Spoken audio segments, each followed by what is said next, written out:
After years of city chaos, honking cars, cramped apartments, noisy neighbors, I finally found the dream property. It sat just outside the Enclave, a wealthy, gated community ruled by an infamously strict HOA. My place wasn't under their control, and that's what made it perfect.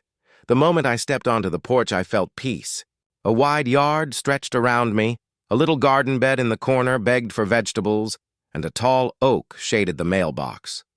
I could already imagine grilling on weekends, my dog racing through the grass, and no one sending me letters about the wrong shade of beige paint.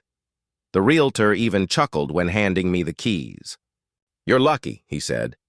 "Close enough to enjoy the quiet, far enough to avoid the HOA headaches. If only I'd known how wrong he was." It happened on a Tuesday morning. I was fixing the mailbox when I noticed a woman standing by the fence line. Tall, stiff posture, clipboard in hand, sunglasses perched like armor. She was scribbling furiously while glancing at my yard. "Good morning," I called, trying to be polite. She didn't reply.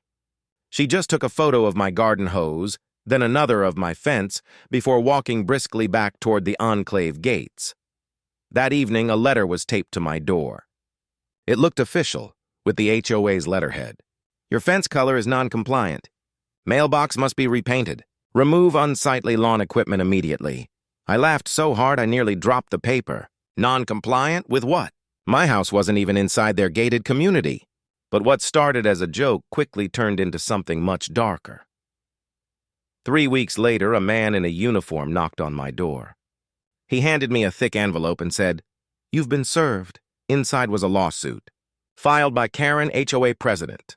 She accused me of damaging the character of the neighborhood and demanded daily fines until I complied with their rules. The claims were absurd, everything from my mailbox design to the flowers in my front yard. But the scariest part? The paperwork was real. A court date was already set. Most people would panic. I'll admit, my stomach twisted when I realized this wasn't just an angry neighbor. Karen was trying to drag me into her kingdom by force. Instead of rushing to hire an expensive lawyer, I went to town hall. I wanted proof, solid, undeniable proof, that Karen had no control over me.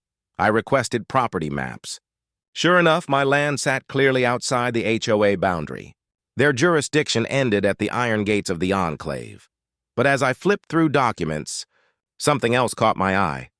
The Enclave's operational license for community events had expired 3 months ago.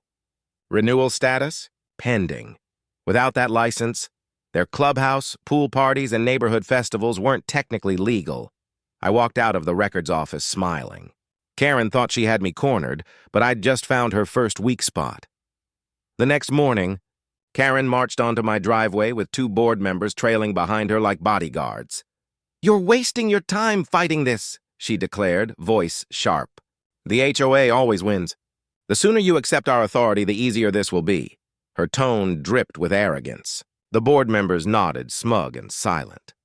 I didn't argue. I just looked her dead in the eye and said, "Funny. I was at town hall yesterday. Did you know your event permit is expired?" Her smile faltered for a split second before she quickly recovered. "That's irrelevant. See you in court." She turned on her heel, but I'd seen it, the flicker of doubt. And that told me everything I needed to know. From then on, I watched the Enclave like a hawk. Landscaping trucks rolled in every Tuesday. Caterers dropped off trays on weekends. Pool maintenance vans came every Thursday. I made a few friendly calls to those companies, pretending to be interested in their services. Within minutes, I learned a secret. Karen alone signed all the checks. No backup signatory. No shared responsibility. If something disrupted her control, the HOA's entire system would collapse. The mighty HOA wasn't an unshakable machine. It was a house of cards balanced on Karen's ego. Each day, I gathered evidence like puzzle pieces. Property maps proving my home wasn't under HOA authority. Copies of the expired permit for their events.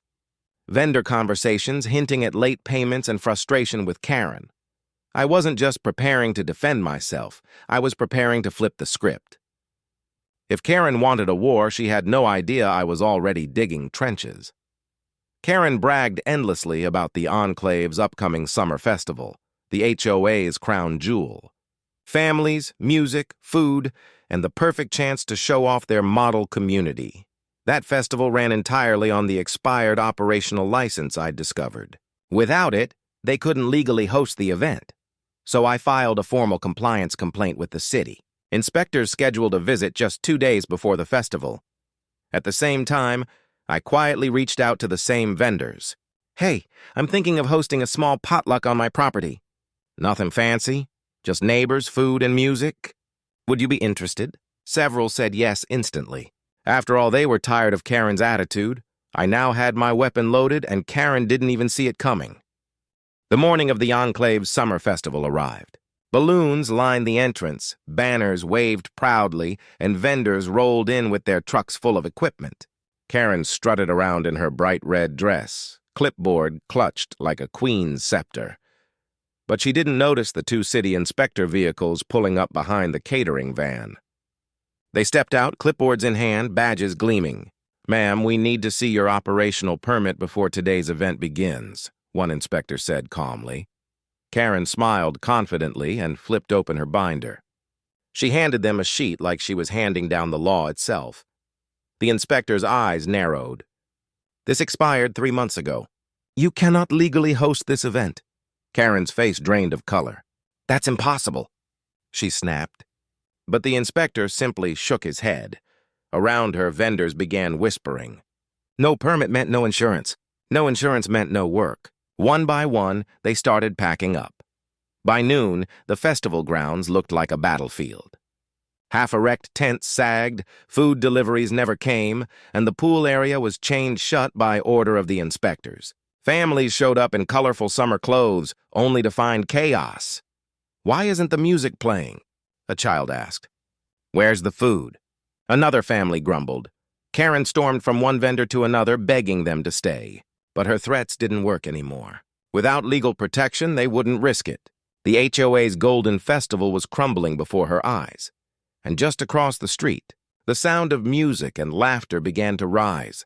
On my lawn, tables were set, food was laid out, and neighbors, even some from the Enclave, wandered over curiously. "Wait, you're hosting something here?" one father asked. "Yep, potluck style. No rules, no fines, just food and fun," I replied with a grin. Before long, my yard was filled with people. Kids ran through sprinklers, parents sipped lemonade, and vendors who had abandoned Karen's mess were helping set up snacks on my tables.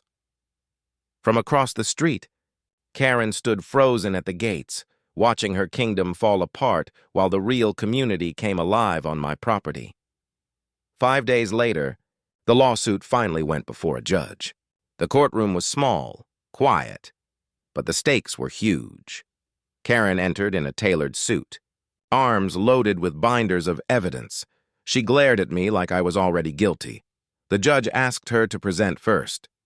She ranted about my violations, waving photos of my fence, my mailbox, even my dog.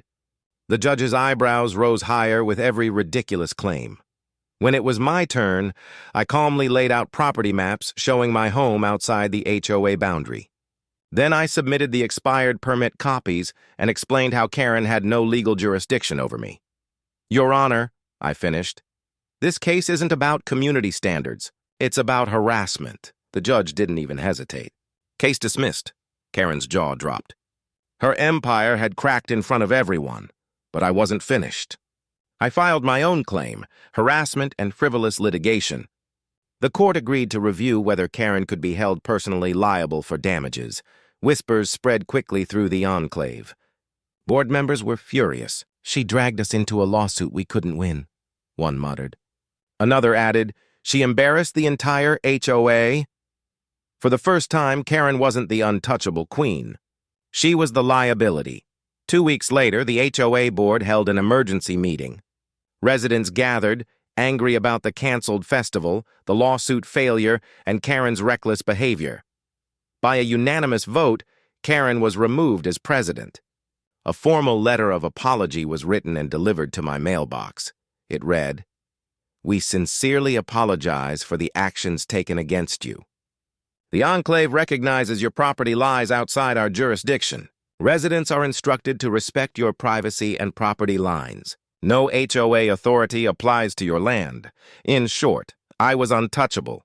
Karen vanished from public life. Some say she moved away. Others whispered she stayed but rarely showed her face. The mighty HOA leader was now a ghost in her own neighborhood. Meanwhile, my lawn became a gathering place. Small potlucks, bonfires, and weekend hangouts brought neighbors together. People were finally free to enjoy themselves without Karen's rules. And every time I looked at that apology letter framed on my wall, I smiled. The HOA tried to drag me into their control. Karen sued me for living outside her gates, but in just 5 minutes in court and a little clever planning, I shut them down and banned them from ever bothering me again.